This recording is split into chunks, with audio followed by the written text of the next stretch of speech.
What's going on? This is Justincredible, Jay Lang, Mr. Lang, Justin Lang, whatever you want to call me. And today I am talking to you about depression. I have a family member who gave up on life because of depression. Personally, I've thought about committing suicide dozens of times.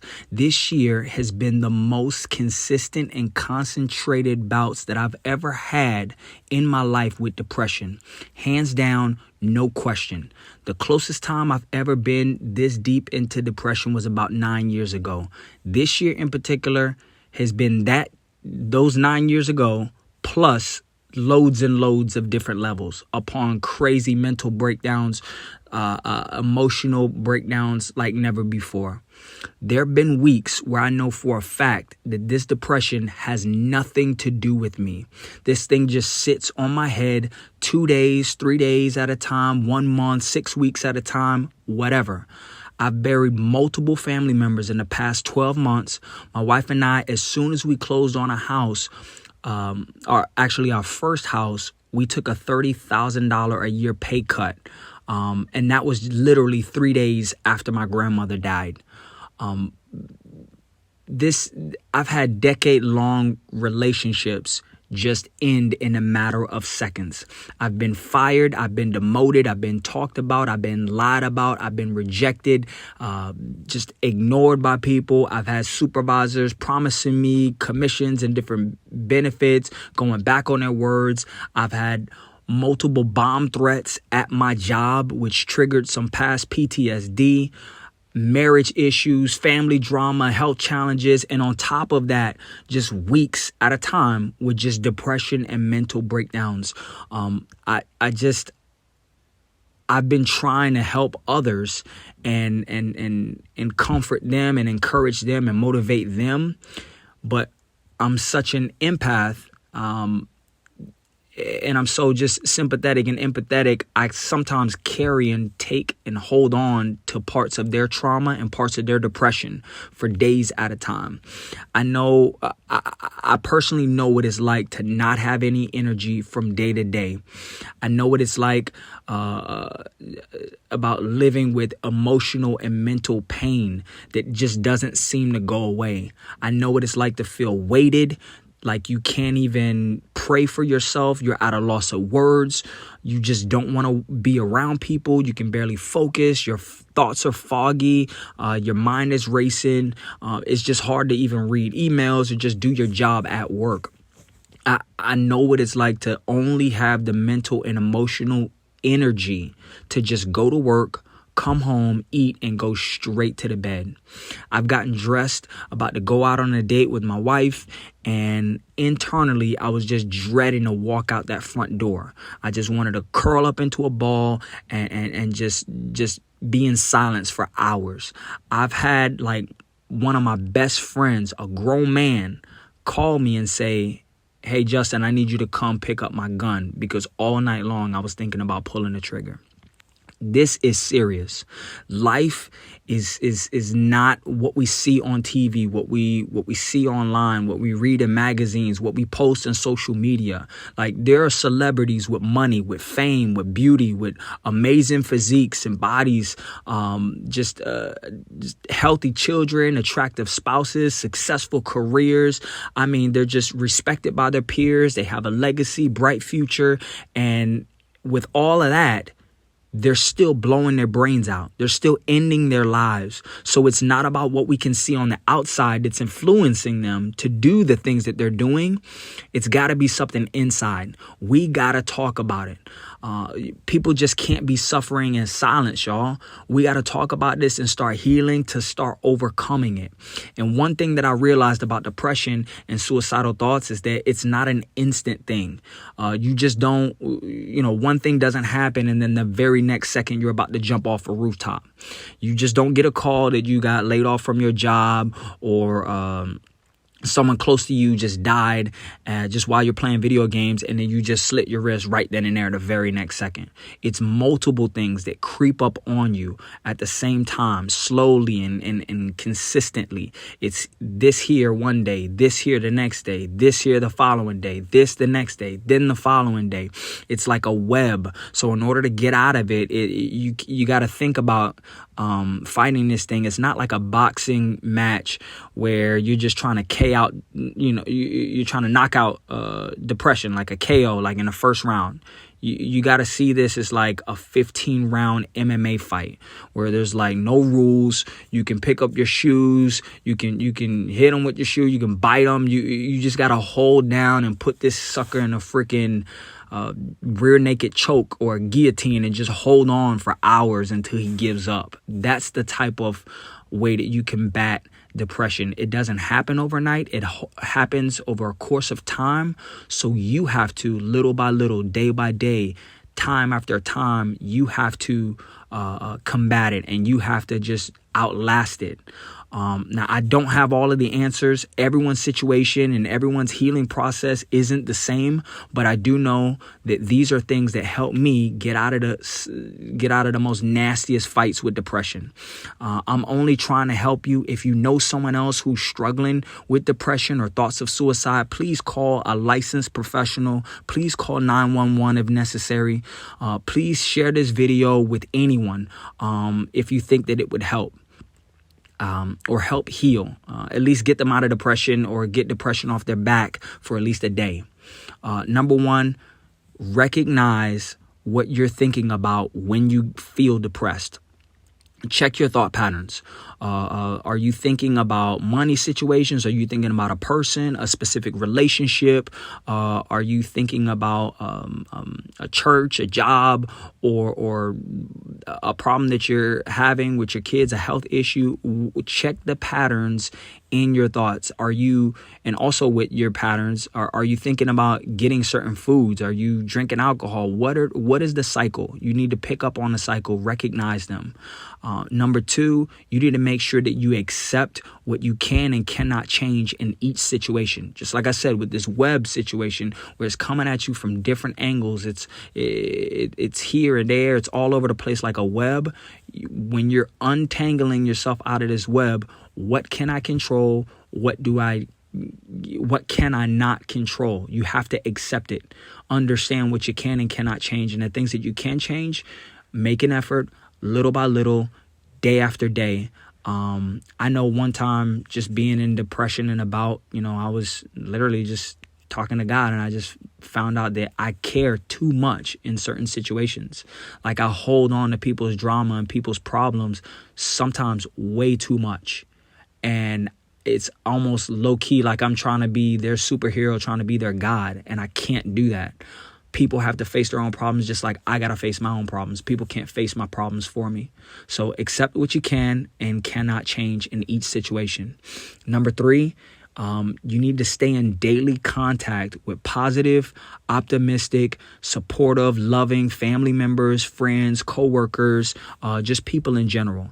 The ones who believe in you, the ones who look up to you, they're going to cheer you on. They listen. They're just going to be there. They pray for you.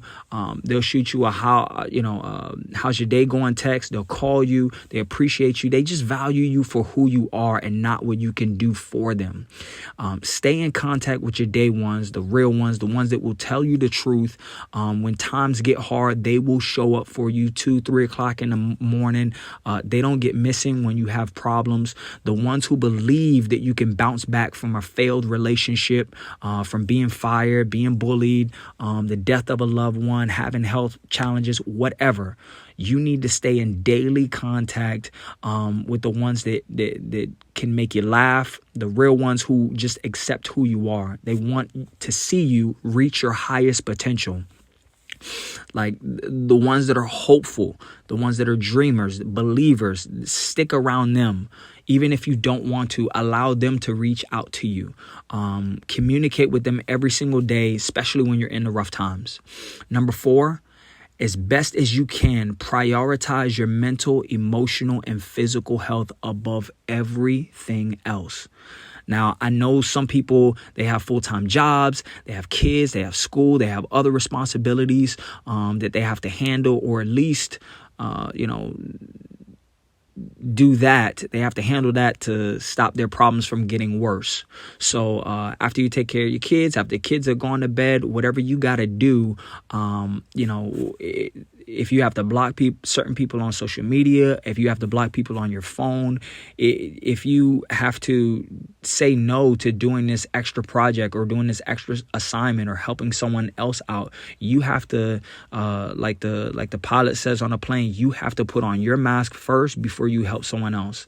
And if helping someone else, if someone asks you to help them out before you're taken care of, you got to say no. Like, you got to get used to saying no. Your mental health, your emotional health, your physical health is above everything. Make sure that you're dieting, that you're exercising, that you're getting proper sleep and rest every single day. You're getting sunlight every single day. You're doing things that will lead you closer to your life goals. Even helping others out sometimes, if it gives you a sense of accomplishment and fulfillment, whatever is best for you, you know in your heart if something is draining you or uplifting you. And if it's draining you, cut it off. If it's drama, if it will cost you your peace, it is too expensive. Don't do it. Don't waste your peace. Number 5, even if it hurts, practice to daily give gratitude just for life and just for the little things. I know sometimes it's almost like pulling teeth. You feel like everything is going wrong. You feel helpless. You feel hopeless. But if you're alive today, right now, listening to me, you have an opportunity that a lot of people don't have. Some people yesterday did not have your opportunity. Some people at the beginning of this message don't have an opportunity anymore to make their life better.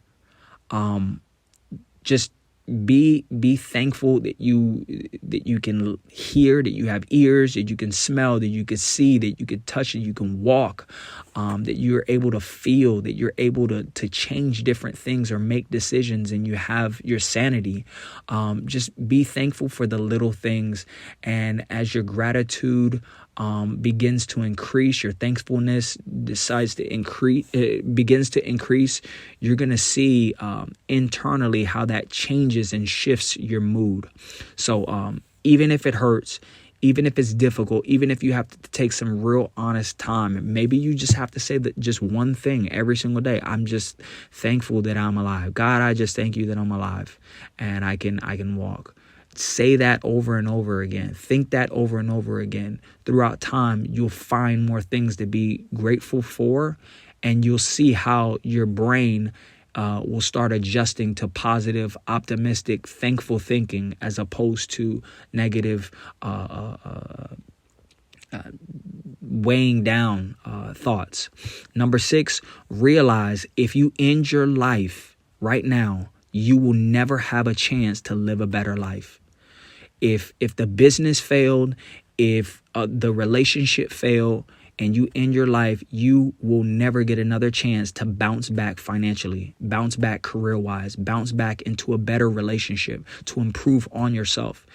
If you kill yourself, you can't heal emotionally, heal physically, heal mentally. You can't right any wrongs. And if a situation is dead or a relationship is truly over, if someone actually did pass, you end your life because of it, you'll never have a chance or an opportunity to make them proud or to do something good in their honor. You'll never have a chance to prove to yourself, to do something good for you. Just don't end your life. Suicide is a permanent decision on a temporary problem. Life still goes on. You have literally made it 100% out of all of your problems. If you're listening to me right now, since you were born, you have made it through 100% of every single day that you woke up. Realize if you end your life, you will never have a chance to have a better life.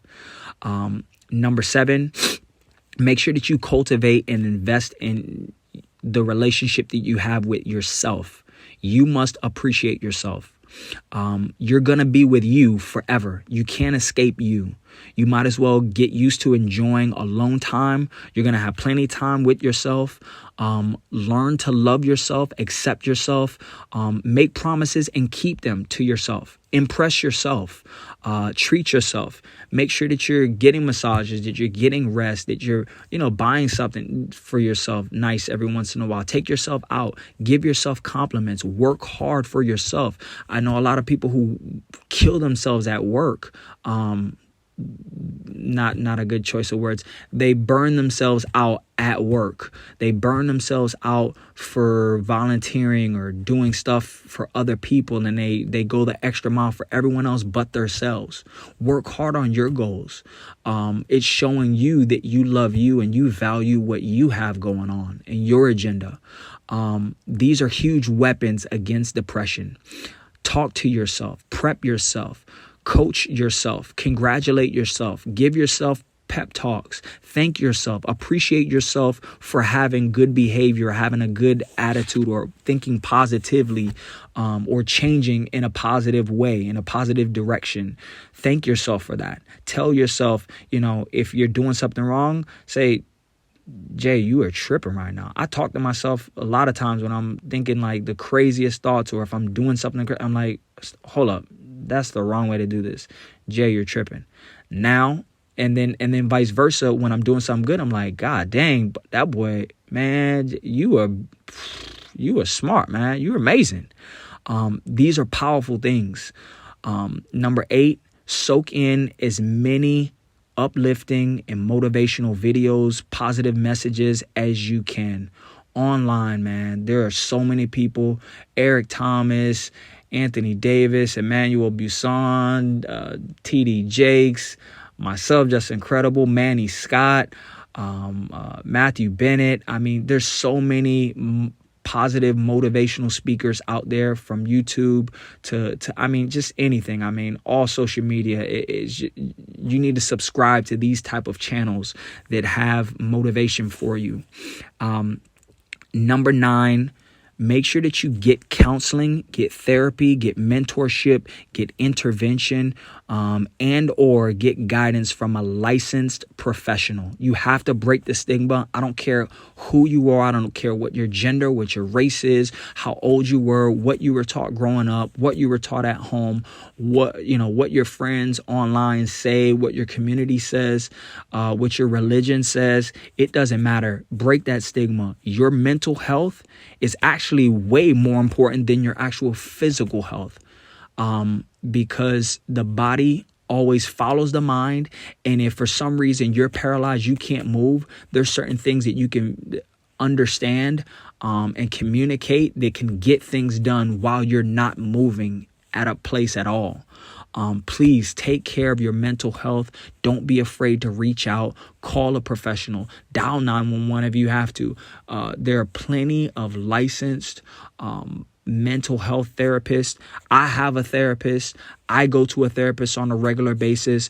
It's just like you go to a doctor since the day you've been born. You've been going to a doctor since before you came out of your mother's womb, and they've been checking your body. How many times have you checked your mind, your emotions, your attitudes, and making sure that you're not thinking, make sure you're not going off the deep end or thinking something real crazy.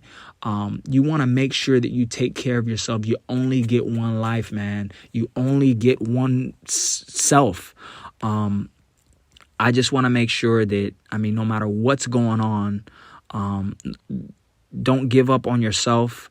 Keep fighting for yourself. Love yourself more than any abuse or anything negative that someone has done to you in the past. And I beg you, I plead of you, please do not end your life. There is hope. Please DM me, call me if you need to. Y'all can find my number online. Email me. I love you. I love you. I'm praying for you. I understand that times are dark.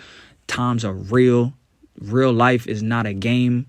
Real life is not social media. I can identify, maybe not to the same exact degree as you're going through, but I know something about depression. I love you. I'm praying for you. Please share this with anyone. Please share this with anyone that you think may be suffering from depression or thinking thoughts of suicide. I love you. Good night.